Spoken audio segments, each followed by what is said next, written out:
Okay, I think everything's turned on. I hope everything's turned on. Finally got the camera set, the camera that was supposed to be set. Got my headphones actually plugged in. I have the microphone actually plugged in. I wonder if the have the proper microphone.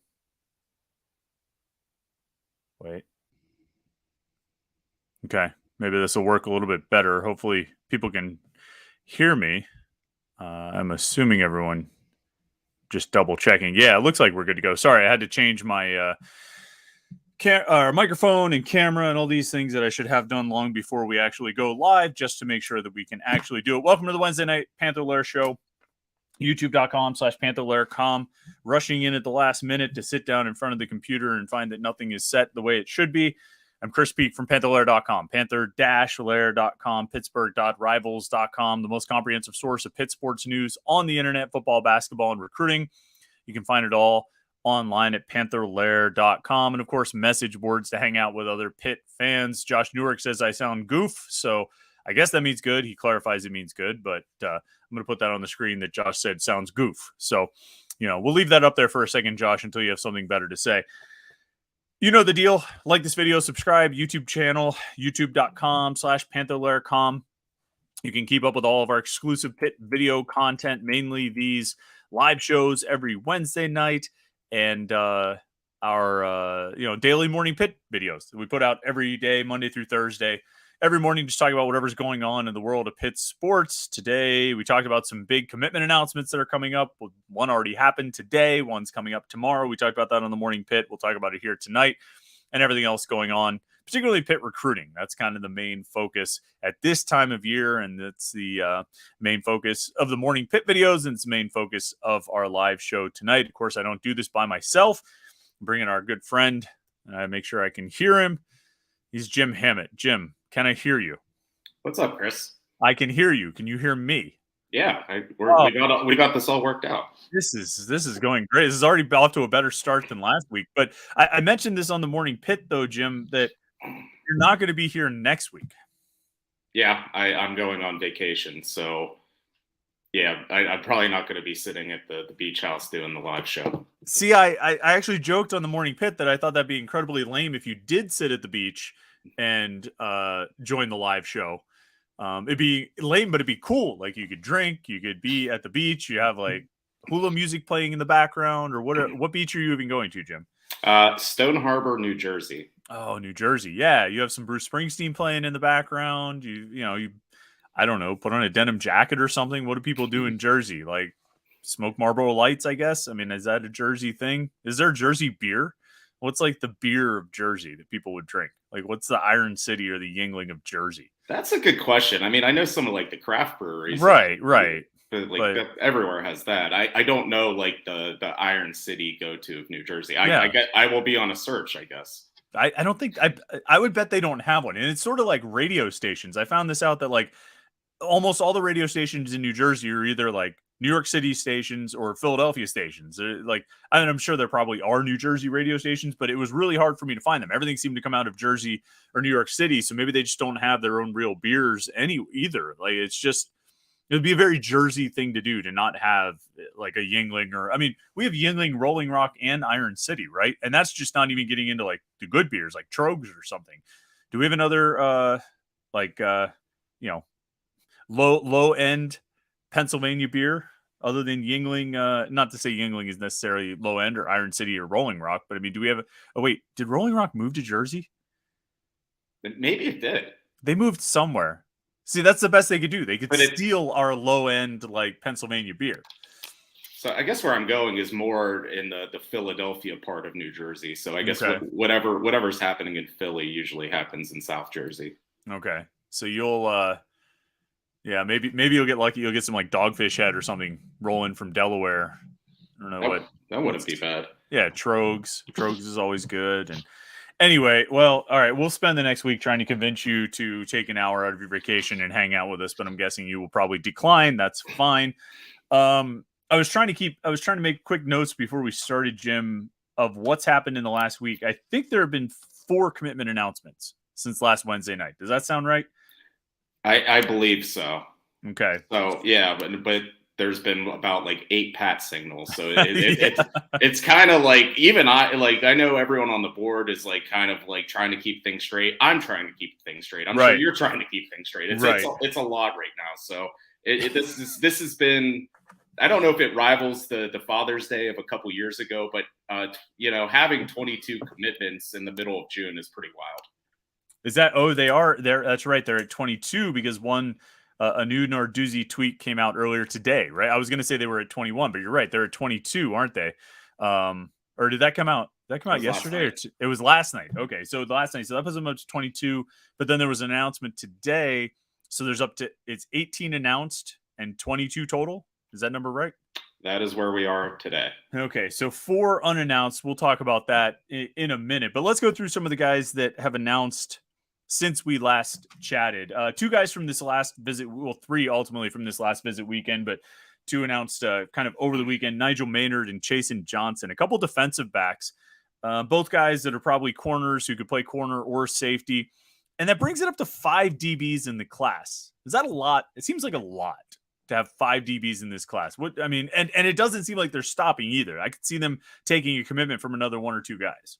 Yeah, and I think it kind of goes back to what we've kind of been talking about all along, is that I don't know if they're necessarily going to over-recruit, but they're not going to stop at 25. I mean, just the way the numbers are working. So, I mean, yeah, you could probably get to 6 defensive bks, but by December, you might be back down to 5. So I think that's kind of part of the plan in the recruiting process this year, is that things happen. It's a kind of a different world in these past 2 years. So you kind of expect more movement than maybe you did maybe 5-10 years ago.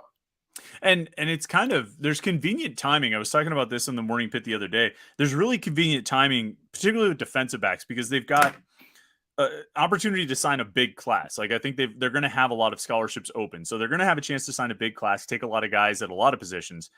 They've got kind of a gap coming up at corner and safety, not necessarily next year, although at corner, I think there's going to be a gap that comes up next year where you're going to need some guys to step in after Marquez Williams and AJ Woods and MJ Devonshire are gone. But you're going to run into this gap maybe 2 years from now where you're going to need bodies just to fill out the depth chart, I think, at corner and safety. So this would be an ideal class to load up. And then on top of that, you're coming off this run of having 5 DBs drafted in the last 3 years, plus the team success and everything that's kind of, really sort of building a reputation around the secondary. This is the time to strike, I think. If you're going to try and go for a big DB class, this is the time to do it, because I think the iron, if you look at all 3 of those factors being, happening at the same time, of a big class, success, and a need for DBs over the next 2-3 years.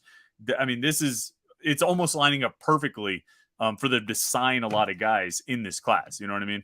Yeah, I mean, you talked about just what's on the roster, and I mean, with 3 senior quarterbacks, I think Woods and Devonshire could come back, but I think the expectation is that they're going to have good seasons and move on. So it's going to be a completely different look at cornerback, I think, right at the 2024 season. So, I mean, I think they have some guys they like. I mean, Rashad Battle's been around, Rylan Gandy's a promising redshirt, but it's going to be new. So, I mean, I think the best way to attack that is with numbers, and I think that's exactly what they're doing.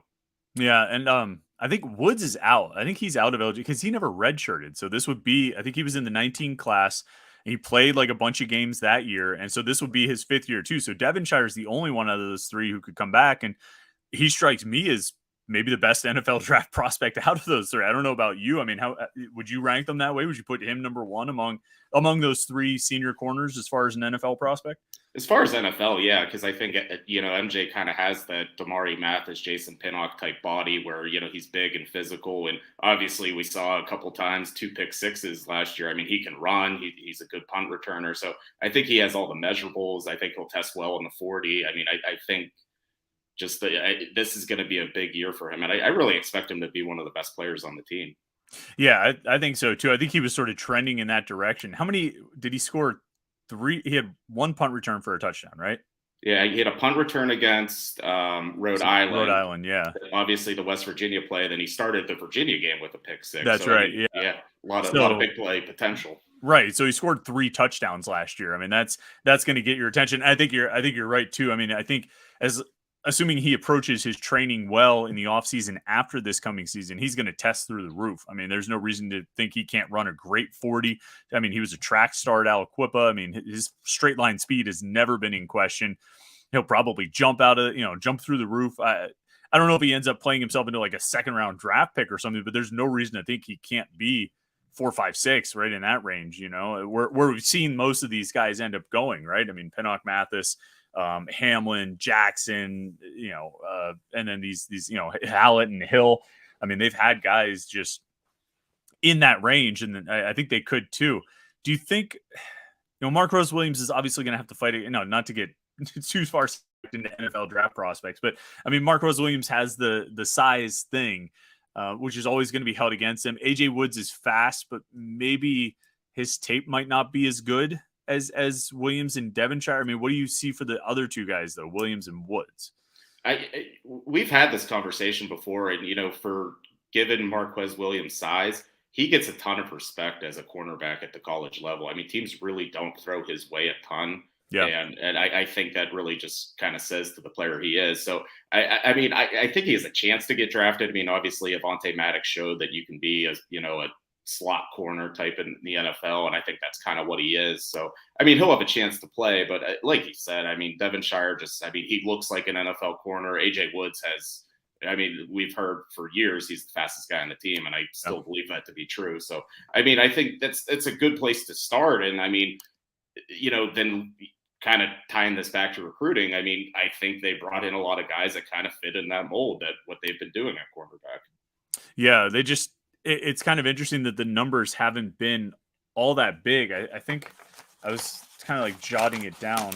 There's something sticky on my paper, so I can't flip it. 2022, the only DB they brought in was Rylan Gandy, which, I mean, that's a crazy small class for Pat Narduzzi to only bring one DB. 2021, they signed like 6. So, sort of balancing of numbers. And then this past year, they signed 3. But this definitely feels like a rebuilding year, reloading and restocking year with the DB. So let's get back to the guys they're recruiting. Maynard and Johnson, like I say, Maynard was down to Pitt and Michigan, was really his top 2. He picks Pitt before he even takes an official visit to Michigan, kind of cancels that whole plan. Johnson, I think maybe didn't have quite as impressive of an offer sheet, but he's still, another guy who looks like all of them. 6 foot, 175. You know what I mean? 6 foot, maybe 6'1", 180, maybe 5'11", 170. I mean, it's this body type. It's this type of player, and it's this guy who projects. And I feel like a bunch of their recent DBs have a guy who comes in as a corner and can move to safety. And I think they really do just kind of take as many as they can, and they'll sort it out when they go. I think very few guys come in, at least in the last few years, specifically slotted like you're only a corner, you're only a safety. Rashad Battle has moved back and forth. MJ Devonshire played both. AJ Woods probably could have played safety. Eric Hallett came in as a corner. I mean, I think the list could go on and on. I mean, Shadarian Harrison could play either one. I think be really good at either one. I wouldn't be surprised if one of these other guys, a Gandy or somebody moves. Although I think they've kind of filled out the safety depth pretty well, but they like these versatile guys. What jumps out to you about Maynard and Johnson, the latest commitments there? Yeah, I mean, the thing with Chasen Johnson is like he just kind of reminds me of Damari Mathis right away, because I believe Damari Mathis was committed to South Carolina, then flipped to Pitt. And I think right before Johnson visited Pitt, he visited South Carolina. So I don't know why. It's just a big 6'1" corner. So I like the frame on him. And the thing with Maynard that stuck out about me is he's from Tennessee, and that's just not generally an area Pitt finds. But he visited 3 or 4 times. So he's a player they identified early. They had him on a camp last year, had him on a game visit. I think he was at a junior day. I mean, he's been around the Pitt 4 times, and he just kind of said, I'm comfortable with it. So I think what strikes me with all these guys is that, yeah, they can play corner and safety. And I think it kind of goes with how well Archie Collins and Corey Sanders work together. It's that, they can kind of see, all right, this guy's probably a little bit better for you. This guy's a little bit better for me. So I think they work well off each other coaching wise. And I think it kind of ties into recruiting as well. I'm a little surprised that both. I mean, you mentioned Collins and Sanders. I'm a little surprised both of those guys are still at Pitt. I mean, they've been around since, I want to say 2018, maybe. it was either 17 or 18. I mean, like these guys have been around for like 5 years. That's a long time for assistants to stay. It's a long time for assistants to stay at Pitt, unless your name is Andre Powell or Tim Salem. And it's a long time, I think, for assistant like DB coaches to kind of stay in one job. I think it's a transient position. And but those guys have stuck and I think they've had opportunities. I mean, maybe it's a credit to Pitt for stepping up and holding on to them. But I think those guys have had opportunities and they're still here. I don't know, if they're just holding out for the right opportunity. But to me, I look at both of those guys, especially Sanders, and I think these are two rising stars in the coaching ranks. I mean, I can't imagine they're going to be here much more than a couple more years before a good, defensive coordinator opportunity comes along. Yeah, I've kind of thought that about Sanders for a while. I mean, even just like talking with him and even listening to his press conferences, he really gets the game, and I think he's a really big part of what happens on that Pitt defense. So, I mean, they're fortunate that they're still around because they can get other jobs. I think Corey Sanders is eventually destined to be a defensive coordinator. So, and they're both relatively young. So you're right, that is a position that on a coaching staff, that's a position where guys bounce around a lot and different job opportunities come around. So it's unique that they've stuck with Pitt, but it's been great for Pitt because this defense has been really good for 4 years. I mean, we hear so much about the sacks and the run defense, but at the end of the day, what's getting sent to the NFL consistently is defensive back. So it really all three levels kind of work off of each other. I mean, if you think about the safeties that Sanders has coached, I mean, DeMar Hamlin got drafted. Paris Ford should have, right? I mean, I think Sanders did everything he could there, but there's only so far you're going to be able to push that one. And then Hallett and Hill have been drafted. I mean, unless I'm forgetting someone who filled in a game here or there, I mean, he's batting pretty close to 1,000. Now this year will be a new challenge for him, right? He's got two brand new guys to break in, but that's what he had 2 years ago too. And in Hallett and Hill, I mean, Hallett had played. Hill, stepped in after Ford left the team. But I mean, those guys, obviously played themselves into draft picks over the course of the next 2 seasons. And I mean, there's no reason for me, at least, to think that he's not just going to reload that position with Javon McIntyre and Stephon Hall and Donovan McMillan and PJ O'Brien. I mean, that group right there. And I don't even know how the two deep will end up looking, but I kind of look at that group and I'm like, yeah, I feel like those guys will be pretty good this year. Yeah, I'm the same way. And everyone was worried when Hamlin and Ford moved on, but that was like almost a seamless transition. And you could argue that the Hill Hallett pairing was better. So, I mean, it was, there was no drop off. If not, it got better. And I mean, there's no reason to think it can't continue. And I think just seeing what they're bringing in recruiting, I mean, I think they're just loading up for even further. Yeah. If nothing else, I think the Hallett Hill combo was probably a little more stable, I guess would be one way to put it, a little more reliable back there. And these guys this year, with the exception of McMillan, kind of came up behind Hallett and Hill, watching Hallett and Hill, learning from Hallett and Hill, the way those guys approached it, the way those guys worked. And I kind of look at it like that, those are good mentors to have. You know what I mean? Those Hallett and Hill seem like they did everything the right way, whatever that means. And, if these guys follow in their footsteps and kind of follow the path that they took, I mean, I don't know if it'll be seamless. I'm kind of of the mind that the first few games might be some rocky patches for the secondary, particularly at safety. But I think by the end of the season, I think these guys are going to play really well. Last thought on the current safeties before we move on, and I'm sure we'll talk about this all summer. But what do you think? Like, what's your thought on what the depth chart will be at safety? I tend to think O'Brien and McIntyre are going to be the two starters this year. But I mean, I think I'm still kind of curious to see what happens with Donovan McMillan, if they move him down to linebacker or they just kind of play him all over the place. I think there's opportunities to do both. And, Stephon Hall, he didn't get as much play last year, but he was really highly thought of in the spring. So, I mean, he's going to come on strong. But I really like McIntyre down the stretch. I mean, he had a couple interceptions in the Miami game and in the bowl game. And obviously, we know what PJ O'Brien could do. I mean, he's just a ball of energy. He blocked a punt against Tennessee. I mean, he probably is too energetic for his own good. But, I mean, I think that kind of what makes him good. I mean, he plays with an edge, and that's kind of what you want back there. Yeah. Stephon Hall is interesting to me. It was funny hearing Pat Narduzzi and Randy Bates talk about Javon McIntyre during the spring, because we would ask kind of questions that were sort of set up what you just said of like, boy, he made all these big plays, and they would immediately start talking about all the busts he had and all the touchdowns he gave up, and how it looked like Eric Howell gave up a touchdown or a long pass against UCLA, but really it was Javon McIntyre being out of position. And he's like, I feel like they said some version of, yeah, you guys get all excited about the interceptions, but you should see the 10 busts he had before and after that play. So young guy, he's got some learning to do, I guess, but I think that's probably typical. All right, so those are the DBs, and then honestly, I think this might be maybe the biggest commitment in June yet, maybe the biggest commitment in the class. I'm not sure. I don't want to oversell it, but like Caleb Holmes, the offensive lineman from Georgia, who committed. I guess he committed during his official visit the first weekend, right? But he announced it. When did he announce it? Monday, Sunday, something like that. I think it might have Sunday. been. Yeah. Picks Pitt over a really impressive offer sheet. I think he's the highest possible 3-star. He looks like a stud as an interior offensive lineman. I'm surprised that they got a commitment from him. It's going to be a battle to hold on to him until signing day. But I look at this, I'm not sure who is a bigger commitment that they've gotten. Of the publicly announced, at least. I mean, there's those 4 guys hanging out there. I'm sure they're all 5-star, defensive ends who are going to start day one. But of the guys, the 18 we know about, is there a bigger commitment than Caleb Holmes in your view?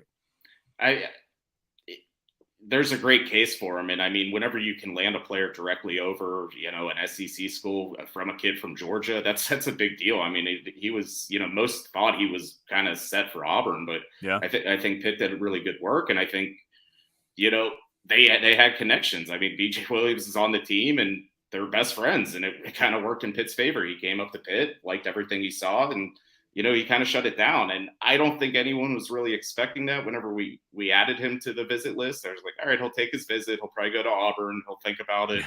Probably go to Auburn. So, I mean, that was my expectation. So I think that was a really big win for Pitt. And, it just seems in this class, they're having a couple of those type of wins where they're winning over other schools. Maybe they normally don't. Like you mentioned with Maynard, but, Michigan, and Chasen Johnson out of South Carolina. I mean, they're winning some good battles, and I think you're right. Caleb Holmes is probably the biggest so far. Yeah, rankings wise, the ratings, he's a 3-star. He's a 5.7 Rivals rating 3-star, which is the highest possible 3-star. He's behind Jasir Whittington and Day Farmer. They're both 4-star prospects. So by the ratings, he's not a 4-star, but Whittington committed forever and a day ago. Literally more like 14 months ago. Farmer committed on Christmas Day. Getting Holmes in the middle of official visit season on his first visit weekend, like you said, getting him before he even took his official visit to Auburn, and he ends up canceling the Auburn visit. I mean, I think that's huge. I do like the connection with BJ Williams. He was talking about how Williams will be the center and he'll be the guard for the future. So he's excited about that. I mean, I think they've gotten good commitments this month, but man, I don't know. I have a hard time finding anyone bigger than him. And that's a position where, yeah, I mean, they got Ryan Baer. I think they've gotten a couple good recruiting wins on the offensive line. I think Ryan Coretta was a nice offensive line recruiting win. And I think BJ Williams obviously looks like a really good player, but Holmes, it's a spot where they haven't always kind of killed it. You know what I mean? They haven't always had a lot of success they've had to take more guys that you say, okay, they'll have to develop him. We'll see what he becomes. And that's always the case with any offensive lineman. But I mean, he's got to be one of the better offensive line prospects they've signed under Narduzzi, right? I mean, Ryan Baer is probably number one, unless I'm forgetting someone, back in the early days. But I would say Baer is number one, and Holmes for right now might be number two. Does anyone else jump out to you? Not really. I mean, Ryan Baer was definitely a really big win. I think Branson Taylor at the time was a pretty good win, but not on this scale. I mean, when Caleb Holmes committed on Sunday, he was sitting at a table and he had an Oklahoma hat, an LSU hat, an Auburn hat, and a Pitt hat. And I can't remember, whenever a prospect picked the Pitt hat over those 3 type of schools. So, I mean, that's a big deal. I think they're stacking good offensive lines, and there was definitely some lean years. I think there were some questions about Dave Borbley. How long is he going to be around? He hasn't done that well recruiting, but I think he's kind of really reversed that trend in the past couple of years. And I think a lot of it is like Holmes even cited it, and all the linemen that have committed is they think they can learn from him. They Yeah. kind of like his teaching style, and he's very matter of fact. I mean, whenever he gives interviews to us, he's, you can ask him and he will tell you things. Yeah. Yeah. Yeah. That's, you don't always get that from some of the Pitt coaches, but he No. will tell you exactly what's on his mind. So, and I think players like that about him, and I think just that room overall speaks highly of him. So whenever these recruits come on campus and they talk to the current players, they were saying like, this is who he is, and you'll learn a lot from him. So whenever they meet with Matt Gonsalves or DJ Williams or whatever, I mean, they're telling it to him straight, and I think that's what they like, and I think that kind of helped lead to the commitment here. Yeah, I agree. I was just kind of looking back over a few classes. Terrence Enos had a decent offer sheet. He had some pretty good offers, but even looking like, I think for an interior lineman like Holmes, I mean, there's an opportunity to sell playing time early. I mean, obviously Jake Cradle and Blake Sabovic are going to be done soon. After this year, Ryan Jacoby doesn't have that much time left. Yeah, Bear and Taylor, one of those guys, can move inside. But I mean, you look at the guys that last year's class has Williams, BJ Williams, who will be a center, and Ryan Coretta, who will be, I think he's an interior lineman. But I mean, there's not a lot you look at and say, boy, if you're a good interior lineman, there's a lot of guys standing in your way. Isaiah Montgomery, they only signed 2 O linemen in 2022, Isaiah Montgomery and Ryan Bear. Bear's a tackle, of course. 2021, they signed, Terrence Moore, Terrence Enos, Trey Anderson, and Kyle Fugetti. And Fugetti is Fugazi. Enos and Moore, I guess, play inside, although I think they moved more outside this spring because Williams was doing so well at center. I mean, it was kind of a testament to that. So my point is, I think there's an opportunity for a guy like Holmes to come in, maybe not play as a freshman, although there's some on the message board who say if a offensive lineman's not ready to play as a freshman, then he's not going to be any good. But maybe not as a freshman, but maybe second-year player, he could be seeing a lot of playing time just because he's the caliber of player that they haven't gotten a lot of. And then the other commitment, and this was just a few hours ago, he announced it, Cameron Montero from Brockton, Massachusetts. I feel like we've told his story a lot of times. I think we talked about it last week. I know we've talked a lot about it on the message board. A do-everything guy, a wide receiver in college who is a Wildcat quarterback in high school. I kind of love the story that his team scored like 20 points in their first 2 games this past season when he was playing receiver. So they moved him to Wildcat quarterback. They scored 30 plus in each of the final 9 games. They scored 40 plus in 6 out of the 9 games, and they scored 50 plus in 4 out of the 9 games. And that's how you know that I've written that in every article that I've written about this kid, because I can recite it off the top of my head how many points Brockton, Massachusetts, the Brockton Boxers scored over their final 9 games of their 2022 season. I mean, this is what happens when you cover recruiting and you write like the pre-visit article, the visit article, and the commitment article. And then you have the pre-written commitment article that's generic, and then the commitment article with quotes. I've written so many times about Brockton Boxers scoring when they won 8 out of their final 9 games after moving Cameron Montero to Wildcat quarterback that I can recite that off the top of my head. It's ridiculous. But I digress. Enough of complaining about the recruiting world. I like Montero. I mean, he looks like a really good athlete, kind of guy you put the ball in his hands and he makes plays. And the proof is in the pudding. That first game when he moved to Wildcat quarterback, he had like 190 yards and 2 touchdowns on 12 carries. He averaged like 16, 17 yards per carry out of the Wildcat. I mean, it's pretty ridiculous. I don't know. What do you his film, I mean, it's hard to find receiver film. You have to go back to his sophomore year, basically, but he looks like the kind of athlete who can do a lot on the field. Yeah, just watching his huddle, he's fun. He's just fun to watch. And I mean, I think people have thrown out Tyler Boyd comparisons just because Tyler Boyd wasn't actually a receiver in high school. He was just a playmaker. And that's kind of what Montero is. And yeah, I mean, I think the first play in his highlights, it's like he reverses fields like 3 times. It goes 90 yards. I mean, that's just kind of the type of player he is. So, I mean, he's the second wide receiver commitment of this class. And I still think they need to add a few more. And I still think they're kind of working on that. So Montero is definitely, he falls in the category of maybe not the most polished receiver right now, just because he doesn't play it. Yeah. but he can get on the field because he's fast, and whenever you put the ball in his hands, he can do things. So I think he's a pretty exciting commitment, and I think he's a little under the radar. And it's kind of weird because Pitt has spent a lot more time in Massachusetts and New England in general just because of Cignetti. And I think we've learned. I mean, unless you go to one of the prep schools up there or whatever, like Deerfield and stuff like that, you're not going to get looked at. We saw, recently Miles O'Neill, quarterback, he moved to New Jersey to get more exposure. So, yeah, I mean, he plays for a public school in Massachusetts, and that's not always a recruiting hotbed, but I think Pitt kind of maybe found something here. Yeah. Yeah. I mean, Miles O'Neill went to Marblehead. He went to Marblehead High School. He announced he's going to transfer to the Hun School, and look at his offers take off. It's, and Henry, I mean, if we're talking about Pitt quarterback targets, Henry Hasselbeck was going to Belmont or something, or Belmont Hill or something like that, and transferred to Zavarian Brothers, which I assume is maybe more of a lacrosse factory. I don't really know, but you're right. I mean, some of these schools in New England in general is not exactly known as the hotbed, and so guys can get kind of lost up there. I think that's a good point. And then he's going to move back to receiver for his senior year. So he'll, according to him at least, he wants to move back to receiver for his senior year. So he'll get a little more seasoning at that position. They do need more. I mean, we've talked about Day Farmer, the 4-star kid. He committed on Christmas.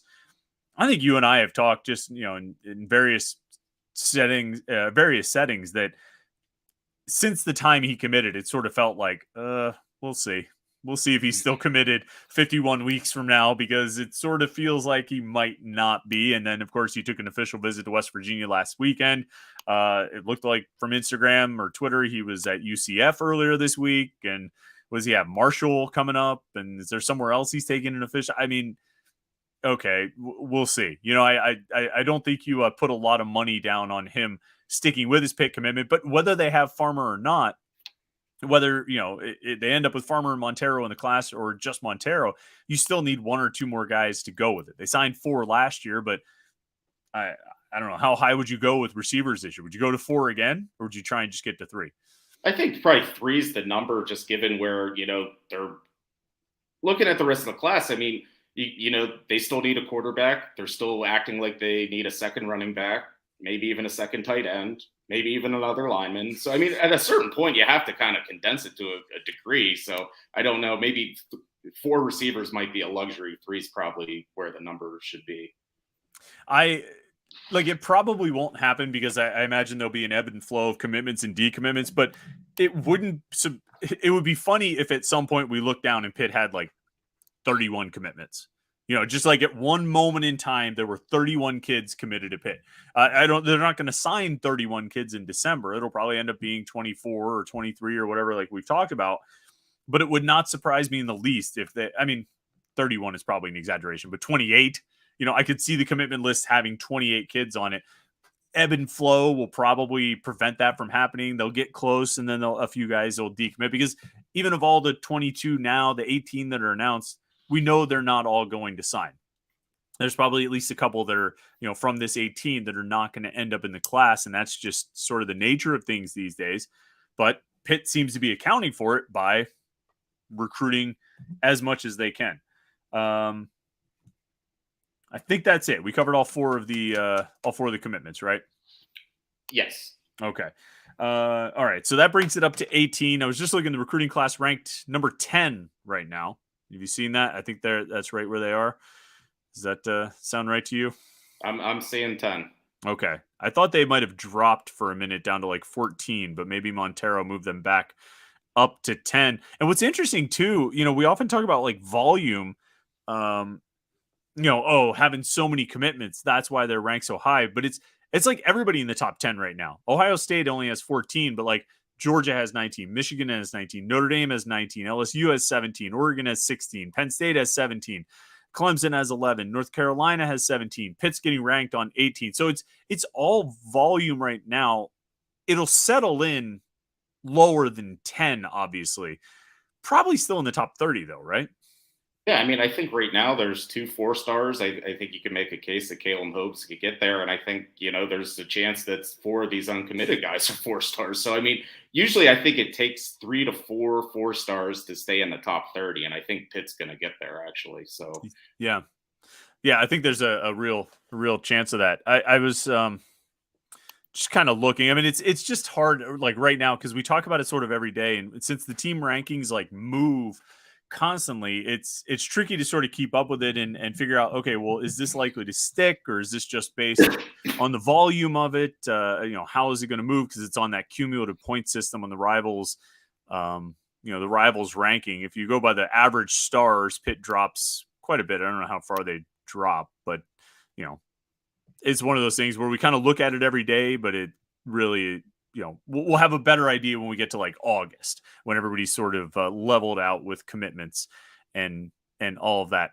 Before we move into the comments and questions, though, I want to tell you a little bit about our friend Chris Gates. We have to always mention him because the Wednesday Night Live show is sponsored by Chris Gates Fitness. Chris is an online fitness coach from Pittsburgh, and he works with people all over the world to chase their fitness goals. Whether it's building muscle, burning fat, or creating healthy lifestyle habits, Chris can help.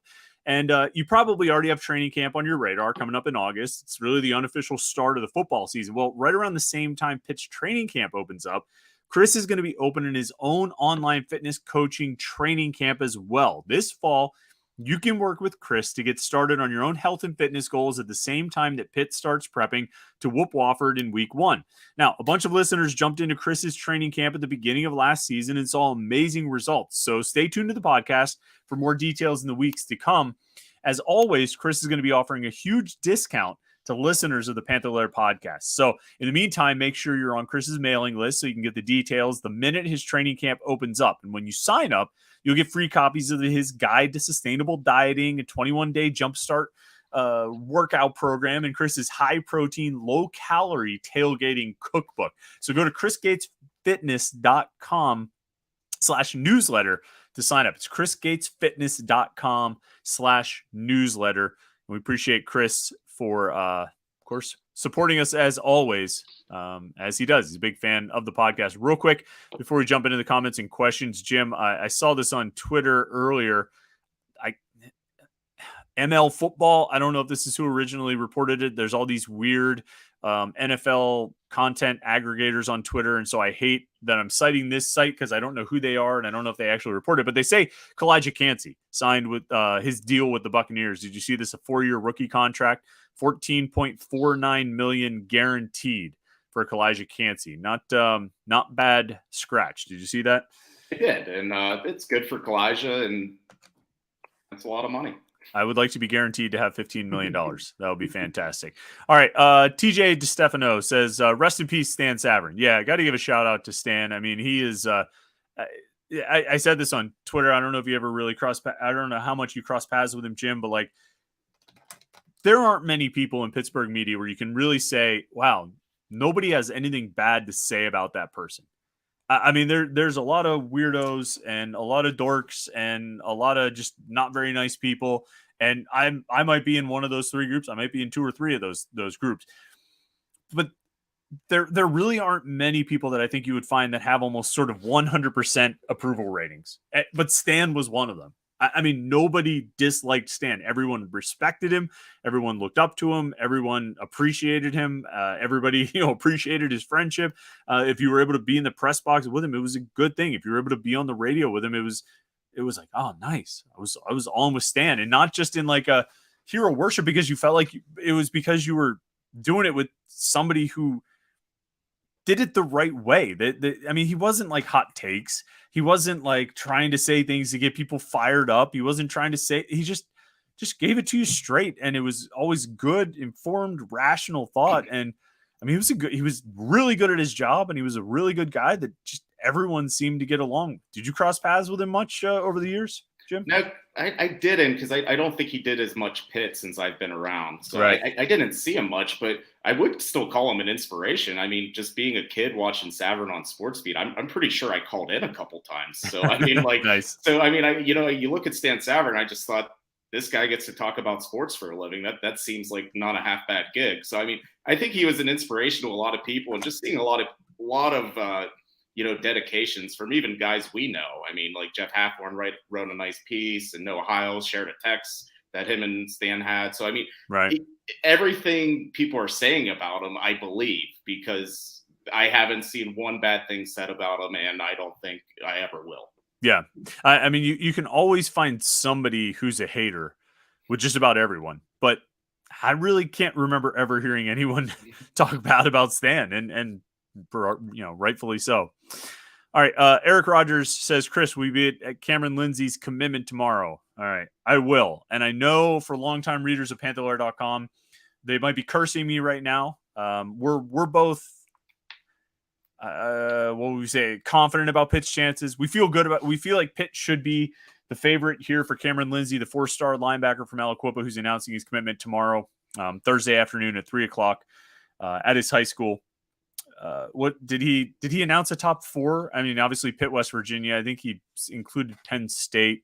And Cincinnati was the other one. Was Cincinnati the other one? Okay, I couldn't remember exactly how he had laid it out. But out of that top 4, I mean, we like Pitt. I think we both do, but I have a bad track record with going to these commitment announcements and either live streaming or reporting from them. I was there for who was I there for? I was there for Drayvon Henry. That one went bad in a really bad way.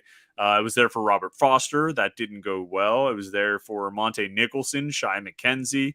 Those were both the same year, I think, as Drayvon Henry.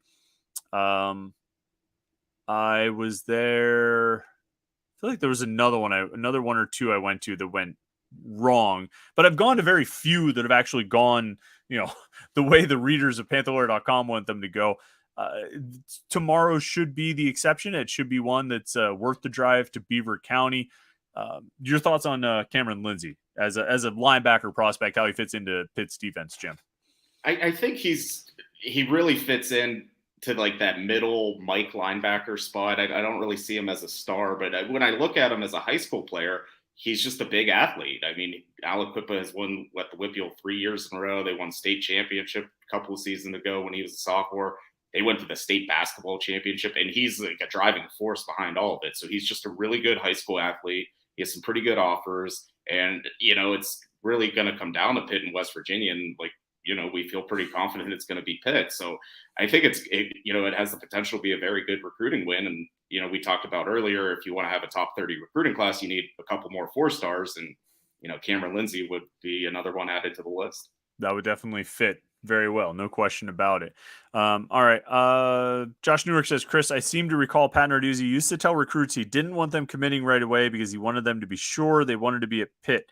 Seems to me that he has changed his approach and now is wanting kids to commit on their official visits.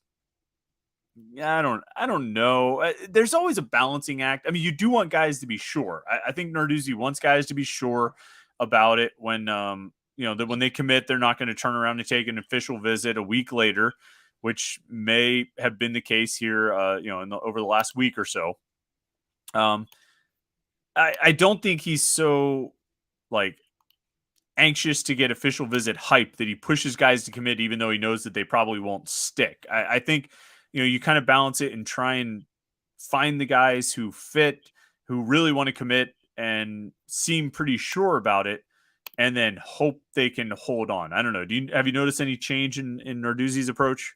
I think every recruit and every situation is a little bit different. I mean, I think there are certain guys they push to, make it happen on the spot. But one of the guys I talked to from the first weekend, Dominic Kirks, he even said, when I sat down with Narduzzi, I told him I could see myself at Pitt. I love it here, but I still want to take my 2 other official visits. And he said Narduzzi kind of had to talk with him. He's like, your spot might not be here when you want to commit. I hope you understand that. And he said, I do, but I still want to go to Wisconsin. I still want to go to Washington. So, I mean, again, that makes sense. You don't want to push for a commitment from that guy if he really wants to go to Wisconsin and Washington. So I think every situation is a little bit different. He shouldn't announce that he's committing to UW. He'd be like, I'll be spending my next 3 to 5 years at UW, and just like that, and no pictures, no colors, no graphics, and just let people twist in the wind for minutes or hours or days. That would be great. Brock Madonic says Gabe Williams at Virginia Tech really bummed me out. That was weird. I mean, 4-star linebacker Gabe Williams, as we talk about 4-star linebackers, seemed like he was ready to commit to Pitt on that first official visit weekend. He was just going to take one more visit, and then he was probably going to commit to Pitt, and then he goes on his official visit to Virginia Tech and commits. I'm not 100% sure on what happened there. Obviously, his thoughts on Pitt changed over the course of that week. I don't think Virginia Tech simply won that battle. Obviously they won that battle. They got a commitment from the kid, but I, I don't know. There's something strange about how that went down. And I don't mean in some kind of nefarious, bag of cash type of way. I don't even think it was that. I don't even know if I believe that it was entirely like an NIL thing. I think just, I don't know. I don't know. Do you have any thoughts on that? Any reaction to him committing to Virginia Tech? No, I mean his comments were very pro Pitt, like more than the average. Like, oh, this visit was great. I mean, it was like I'm about ready to do it. So I don't get it. I mean, so far I think we have seen Pitt have 27 official visitors, and only 2 of them have committed to other schools other than Pitt. I think Gabe Williams and Reggie Powers just tonight committed to Michigan State. So everyone else is either committed to Pitt or still on the board, or quietly committed to Pitt. Yeah. Williams is a weird case, but I mean, I don't think they're going to be hurting for linebackers in this class. I think they have a few other, up their sleeve, but yeah, that one does sting a little bit because it really seemed like, that was good. Pitt hasn't really gone down to the DMV and just grabbed a 4-star that, other schools really wanted. So that's kind of a miss for sure. Yeah. All right. TRR says, so will Pitt sign more than 25 in this class? Even if 25 are signed, that will cut into the number of super seniors who'd return. I'm not as much worried about the super seniors numbers. I kind of feel like Pitt could probably get close to or up to 25 in this class. Bring back everybody they want to bring back. I mean, they're going to be transfers. They're going to be super seniors who don't come back. A guy like MJ Devonshire. I mean, I don't see him coming back. I think, Jim, you would probably agree with that. And so that's one. And you could look through the other guys who have the option to return and say, are they likely to come back? I don't know. I don't know if I see that guy doing another year. I think year after year, the number of super seniors they have has gone down. Even the first year, I don't think they kept all the potential super seniors. So those numbers will keep going down. There'll be some transfers among the underclassmen. There'll be room probably to sign pretty close to 25. Now you're going to want to maybe hold some spots back for potential transfers you bring in. But otherwise, I mean, I don't see a reason they can't get close to 25 and really not have to tell any super seniors to leave, if they're guys that they would really want to have back, Yeah, I mean, what's the line? It always works itself out. They'll find a way to sign 25. Well, they haven't done it the past couple of years, but I think this is the year it actually does happen. I think they have a lot of seniors, super seniors that are gone. I think there's guys like, Devonshire, Bengali Kamara, maybe even a Rodney Hammond that could have a really big year and move on a little bit early. So the room's going to be there. I mean, you can even look at the roster. There's some guys that haven't played yet. They're entering their 3rd season. They probably won't even play this year. So, I mean, there's going to be room. Yeah, no question. All right. Coaster King, do you think they'll take another O lineman like newly minted 4-star Ryan Howerton? Yeah, Ryan Howerton, 4-star offensive lineman, just got his 4th star, a kid from Maryland, scheduled to visit Pitt on the final official visit weekend of the month. I'm looking through. I think he went to West Virginia. It also looks like he is... I think he's in Maryland this week. Going to Maryland, right? Yeah, Maryland. Is that the only other? So maybe Pitt, West Virginia, Maryland. Is that how it's looking for him at this point?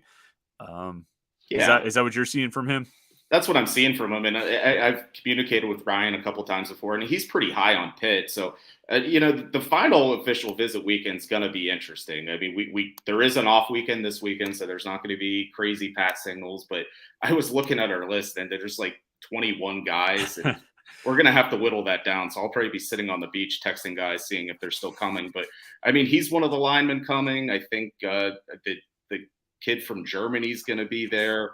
I know one that somebody else actually snuck on our list was CJ Williams, like a giant 6'8" kid from Massachusetts is apparently visiting now too. So I think they have 4 offensive linemen set to visit. I don't know if that number will be finalized, but it seems like they're still going for another lineman. I feel like in recent years that final weekend of June has been like early in June, there'll be like a ton of names on there, and then it just slowly whittles down. Guys come off the board, positions fill up, guys end up committing elsewhere, or Pitt is just like, no, we don't need you to we don't need you to come this weekend. No, thank you. So yeah, that visit list will probably shift quite a bit. It might end up still being like 20 guys. I'm guessing it won't. It might, but it just might be like 20 guys, but only 10 of them are guys that are actually on the list right now. Coaster King, I mean, this is a touchy question, but Coaster King says also, was one of the pat signals sent out last week premature? I don't think anything was premature. I think if a commitment tweet was sent out by Pat Narduzzi, he believed at that point that the kid was committing, right? I don't think anything was premature. Maybe the commitment was premature. In this hypothetical scenario that we've all been discussing on the message boards, maybe there was a premature commitment, but I don't think the tweet was necessarily premature, hypothetically. Yeah, I mean, if we're talking about a particular player, I talked to one of our colleagues from a different website on the Rivals Network, and I said, I think he's committed to Pitt, but he's visiting you guys, right? And he said, yes. And I was like, that's kind of weird. He's like, well, it happened to our team too. So, I mean, it's kind of happening everywhere. So, I mean, yes. It's just kind of the landscape of college football recruiting. Yep. I think it is. All right. Let's get through as many as we can here in the final 10 minutes. Swim Boyd has a question that is exclusively for you, Jim. What can Pitt football do to improve game attendance other than winning? I'll let you handle that one. I don't know. Do we get rid of Sweet Caroline? How is that going to? That's not going to improve attendance, because the thing is, people actually like it. People enjoy Sweet Caroline. But you and I don't. That's the thing. Well, we're still there, so it's obviously not keeping anyone away from the game. I don't know if there's. This has been an age-old question. I don't know if there's anything better than winning to help attendance. I don't. Maybe have a couple more youth days. I think every November there's always like 9,000 cheerleaders sitting in the upper deck from every school in the WPIAL, and maybe have another one of those. Okay, cheerleaders. Jim's answer is cheerleaders. There you go. Let's see. Scroll through here. See what else. H2P Strew says, wait, you really want to cut loose the 4-star receiver because of a visit he took? I think this is actually in response to some a previous comment. Maybe about Farmer. General So's Chicken says, did you see Day Farmer destroyed the UCF 7-on-7? He might turn into a 5-star. I was mad he took a West Virginia visit, being committed to us. And then H2P Strew is asking, do you want to cut him loose? I think the coaches have to look at a situation like that. They obviously have to have communication with the player and say, all right, are you still with us or are you not? Because if you're not, or if you're even unsure, we don't want, if we have a receiver, a commitment list that has 2 receivers on it, and there might be 2 guys out there looking at us and they say, oh, they already have 2 commitments. We don't want you to scare anybody away. I think, the coaches have to have that heart-to-heart with the player. He's got his official visit to Pitt coming up in 2 weeks. I imagine they'll have a heart-to-heart on that visit. I don't think they're going to cut him loose specifically because of a visit that he took. I think Pat Narduzzi's policy has always been, if you're going to go look at other schools, we're going to look at other players. So he might follow that. But, I mean, I don't see Pitt getting proactive in this situation. Do you? No, and I think sometimes the quality of player kind of dictates how you approach the situation. So, I mean, yeah, you might have to jump through some hoops, but if you can still get Farmer to sign in December, it might all be worth it in the end. Let's see. Will Z says, with snagging the hidden gem in Cameron Montero and the probable addition coming Thursday night, what do you think the next big recruiting target is for Narduzzi and company? Is it a quarterback or flipping someone? What else do you see them? What else do you see as some of the big priorities here? I mean, I think going into that final weekend, there's going to be a couple big-time defensive ends on the board. And I think that's kind of maybe be the priority. I think right now Malachi Johnson from Philadelphia is a 4-star, is going to be there. Sincere Edwards is committed to Central Florida. He's supposed to be there. So they really only have 1 defensive end at this point with Crothers, and I think they have 3 defensive tackles. So I think that might be a weekend where we see, Charlie Partridge maybe flex his muscles a little bit and see if he can pull in a couple big names. Even you could go back to the first weekend. I mean, I think you're still working on like Elias Rudolph, right? The 4-star defensive end who visited that first weekend. You're still working on, I mean, in terms of big targets, I think Jaden LaFontaine that we talked about, the offensive lineman, he's another one of the New England kids, right? They made this big push into New England. Yeah, he's Connecticut. I think they're still working on that. I mean, in terms of big targets that are still out there, I think those guys are prominent.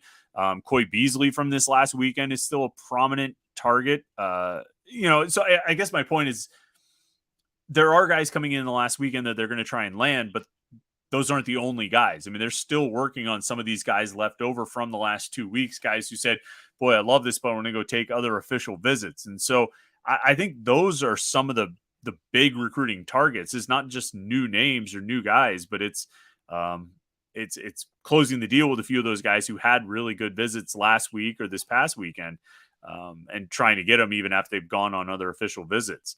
Will Z then follows up and says, do the coaches circle the wagons and try to retain as much of this class as they can? Because someone's going to decommit, probably multiple people. Yeah, they are. There are going to be decommitments. They're doing both at the same time. They're not just focusing on getting new commits, and they're not just focused on holding on to the class. They're trying to do it all, right? It's just like with transfers. You're trying to get transfers and you're trying to keep your guys from leaving. So I don't know if there's one that's a bigger priority than the other. I think you're just constantly recruiting until signing day, right? Yeah, I mean, you never stop recruiting. You never stop recruiting your own team. I memean, that's just kind of the nature of college football right now. Right. Let's see. I don't know about this comment, but it's a gateway to a conversation. General So's Chicken says, I'd rather get a Henry Hasselbeck because I think we could get other recruits just off of his last name, as crazy as that sounds. I don't know if that's realistic or not, but with Miles O'Neill, he announced for Texas A&M tonight, right? Yes. Did I see that? Okay. So that pretty much leaves two main targets on the board, Trevor Jackson and Henry Hasselbeck at quarterback. You have a preference on those two guys? General So's Chicken, I had this opposite thought. I was thinking, Trevor Jackson might bring in more just because he's from Florida and Pitt's recruiting more guys from Florida. So I think he probably knows more prospects. So I don't really know how many high school recruits really know who Henry Hasselbeck's dad is these days. I mean, he wasn't even that prominent to be like this Matt Hasselbeck. I mean, I don't know. Trent Dilfer's son is out. Trent Green's son. Actually, Pitt tried to recruit Trent Green's son. Tried to get him as a walk-on, I think, as I recall. And I think he ended up walking on at like SMU or someplace like that. So they tried to do some of those things. All right, let's scroll through, see what else. RJC Man 38, we always got to give him an opportunity to speak his mind here, says, what does Pitt need to do to get respect from the national media about the recruiting class? It's top 10 class. They have the respect right now. Yeah, I think Pitt's getting a lot of buzz on national websites. Yeah, I mean they're winning some really good recruiting battles. They've got 2 4-stars, and like we said, probably could have a few more, both announced and unannounced. I don't know. I mean, I think they're getting some respect. They just have to keep going. Just keep landing guys and hope that a few of these guys get upgraded, get 1 or 2 more 4-stars. I think,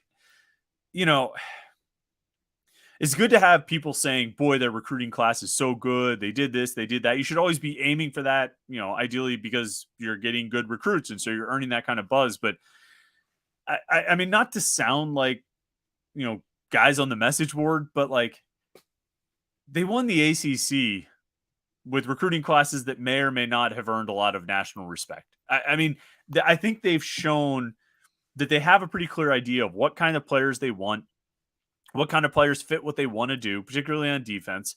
And they're going to keep recruiting to that style. And it's been pretty successful and pretty effective, basically for the past 6 years or so.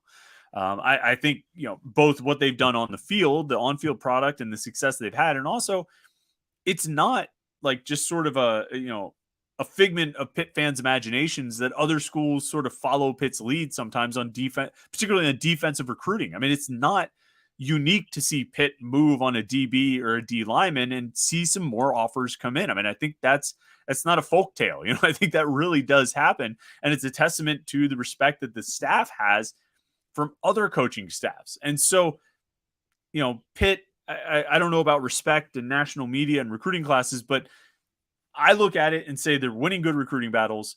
They're getting players who seem to fit what they want to do pretty well. That seems like a good combination, and the stars, it would look prettier if they had more stars. But for now, I'll take the schools that are seriously trying to land these guys, the schools that Pitt beats in the recruiting battles, and the players who seem to fit what the staff wants. And, that's good enough for me for now. And hopefully some stars get added, but that's kind of good enough for now, Yeah, I agree. And I think, just from a national perspective, I think the first recruiting weekend, whenever Pitt got their first commitment, with one of the national guys for Rivals, messaged me. He's like, who is it? Like, who did Pitt get? So, like, they're curious. I mean, they're seeing all the pat signals. I mean, the buzz on the recruiting trail, I think it's real. So, I mean, I don't think anyone's ignoring it. Yeah, I don't think so either. But, all right, I think we're just about out of time. I was going to make you stay on here a long time and just keep talking because you're not going to hang out with us next week. So I was going to make you, that was like your punishment. You were going to have to do a really long, extra long Panther-Lair show tonight. But I decided I don't want to do that. So I guess you're off the hook. If you change your mind and you want to hang out with us next week, Jim, you can, you're always welcome. If you want to just drop in for 20 minutes and drink a beer and, talk a bunch of stuff, that's free too.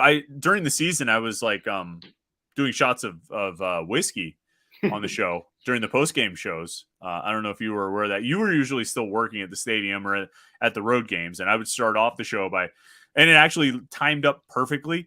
We got to the Sun Bowl and I had like this much left in the bottle. So I just put the whole bottle down. So it kind of worked out exactly right. So if you are more than welcome to bring a bottle to next week's show and just make a complete mockery of the whole thing, if that's what you want to do. So keep it in mind. I'm just throwing it out there.